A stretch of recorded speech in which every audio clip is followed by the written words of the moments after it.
Hi, I'm Allie Scarlett. I hope you're doing as tremendously as possible. So, I just read this morning that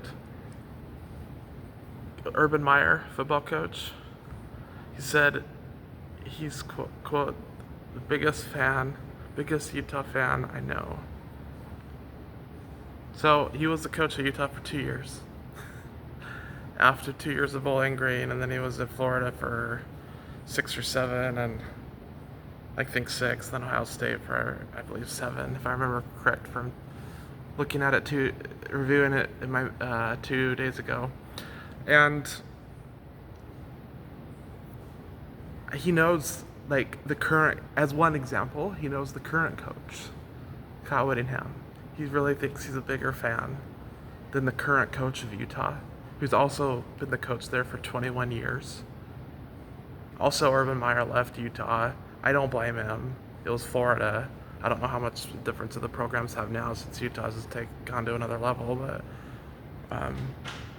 at the time, I can't blame him for leaving. Especially, I can't blame him for leaving Utah for Florida. This is '05, but also Utah gave him a raise, and they're building a practice facility for him.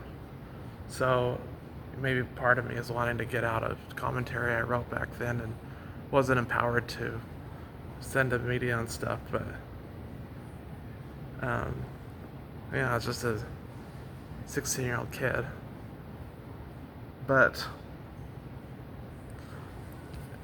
there's others too.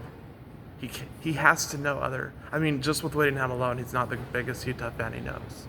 But then he also, okay, for instance, he coached Morgan Scalley. Morgan Scalley is currently on Utah's coaching staff, and he's the coach in waiting. He's been with the Utes program for a long time. So there's two examples now. I just can't see it. But Meyer, this also made me realize that Meyer has done a lot of selling, right? Like, he talks like, this isn't Utah football, this isn't Utah football. He's there for 2 years, and then he was out. Like, so he just doesn't. He's good at bullshitting. I think is more likely here than any sort of truth around his statement of being the biggest Utah fan that he knows. Thanks for watching.